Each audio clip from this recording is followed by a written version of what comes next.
মাস পেরিয়ে গেছে, আমাদের ভাইদেরকে যারা নৃশংসভাবে হত্যা করেছে তাদেরকে এখন পর্যন্ত দৃষ্টান্তমূলক শাস্তির আওতায় এনে দৃষ্টান্ত স্থাপন করা যায় নাই, যার মাধ্যমে এই বাংলাদেশে আর আগামীতে আর কোনো প্রতিবাদ কায়েম না হোক। কিন্তু আমরা দেখছি 6 মাস পেরিয়ে গেছে, কোনো বিচার হয় নাই। এখন পর্যন্ত আইন শৃঙ্খলা রক্ষাকারী বাহিনী অথর্বের মতো কাজ করে যাচ্ছে। আজকে চট্টগ্রামে জিসিতে ছাত্রলীগ ঘটিকা মিছিল করেছে, অথচ এই পুলিশ প্রশাসনকে আমাদের ছাত্র হত্যার দায়বদ্ধতার জায়গা থেকে কাজ করা দরকার ছিল, সেই সব সন্ত্রাসীদেরকে আটক করার দরকার ছিল এবং তাদের বিচার নিশ্চিত করার জন্য এই অন্তর্বর্তীকালীন সরকারের কাজ করা দরকার ছিল। কিন্তু আমরা দেখছি 6 মাস পেরিয়ে গেছে, এখন পর্যন্ত কোনো দৃষ্টান্তমূলক ব্যবস্থা গ্রহণ করা হয় নাই, এমন কোনো পদক্ষেপ নেওয়া হয় নাই যেটার মাধ্যমে আমরা আওয়ামী লীগকে বাংলাদেশ থেকে উৎখাত করতে পারি। আমি তোমাদের মেসেজটা আমি যথাযথ জায়গায় পৌঁছাচ্ছি, তাদের জন্য বিচারের সমস্ত প্রক্রিয়াগুলোই চলছে, কিন্তু আমরা ন্যায়সঙ্গত বিচারটা চাচ্ছি। কোনো প্রশ্নবদ্ধ বিচার যেন না হয়, আমরা ন্যায়সঙ্গত বিচারটা চাচ্ছি, যেন নিশ্চিতভাবে ধরে নেওয়া যে তাদের বিচার অনিবার্যভাবে এখানে হবে। এই ব্যাপারে কোনো সন্দেহ নাই। দেখেন আমাদের 6 মাস পেরিয়ে গেছে, অথচ সিরিয়াতে আমাদের এখানে আমি বলি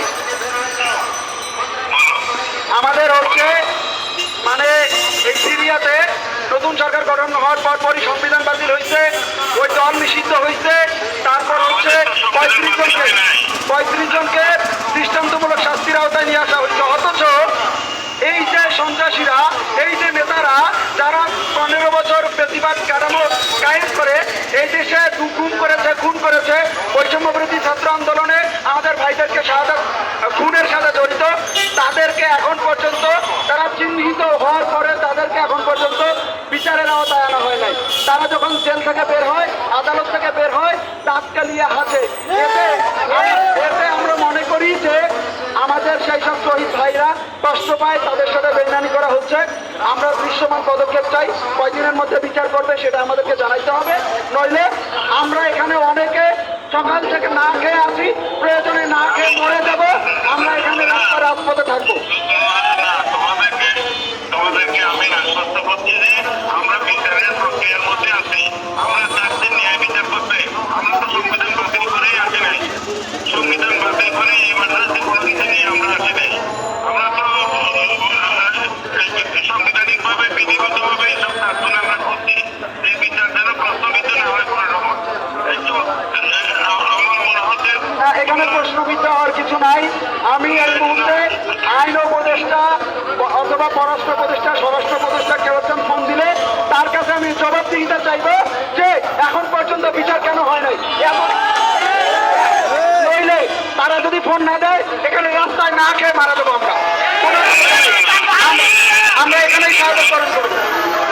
তোমাদের মেসেজটা আমি তাদের কাছে পৌঁছে দিচ্ছি, তোমরা এরকম কঠোর সিদ্ধান্ত নিও না। আমরা কঠোর সিদ্ধান্ত না নিয়ে পারছি না, আমাদের ধৈর্যের বাঁধ ফিরে যাচ্ছে। আমরা যারা আন্দোলন করেছি তাদের জীবন এখনো হুমকির মুখে। আপনারা তাদেরকে চেয়ারে বসিয়েছি, আপনাদের কাছে আমরা আপনাদের জবাবদিহিতা স্বচ্ছতা নিশ্চিত করার জন্য আপনাদেরকে আমি কথা বলতে চাই স্বরাষ্ট্র উপদেষ্টার সাথে, আইন উপদেষ্টার সাথে। আমাকে ফোন দিবে, আমি তাদের কাছে প্রশ্ন করব। এখনো বিচারের মানে এতদিন প্রক্রিয়া করতে লাগে না। আপনারা সিনিয়রকে আপনারা যদি দৃষ্টান্ত হিসেবে দেখতে চান তাহলে বুঝতে পারবেন যে এত অল্প দিনে 2-4 দিনে যারা বিচার করতে পারছে, অথচ 2000 ভাইকে যারা খুন করেছে, যারা জড়িত, তাদের বিচার হচ্ছে না। আমি স্বরাষ্ট্র উপদেষ্টা, আইন উপদেষ্টা ফোন না দিলে আমি তাদের সাথে আমি এখানে রাস্তায় শুয়ে পড়বো আজকে। আমরা এখানে সবাই আমরা সকাল থেকে না খেয়ে আছি, অনেকে খুবই ক্লান্ত হয়ে গেছি, আমি কথা বলতে পারছি না ঠিক মতো। আমাকে অবশ্যই জল দিতে হবে আমাদের।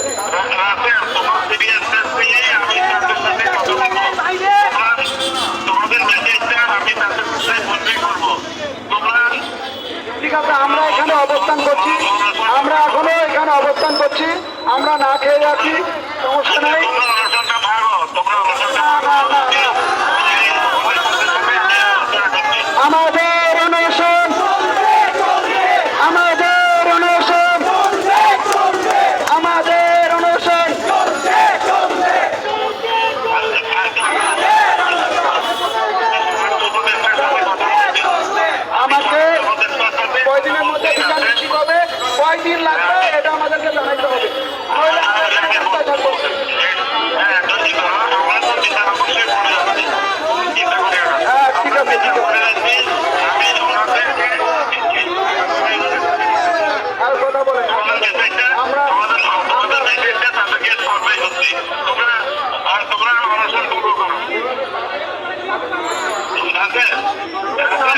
আছি, আমরা আমরা রাস্তায় আছি, রাজপথেই আছি, আমরা অনশনে আছি, অনশনে থাকবো যতক্ষণ না পর্যন্ত টাইম ফ্রেম দেওয়া হবে যে এই দিনের মধ্যে বিচার করা হবে ততক্ষণ পর্যন্ত আমরা আছি।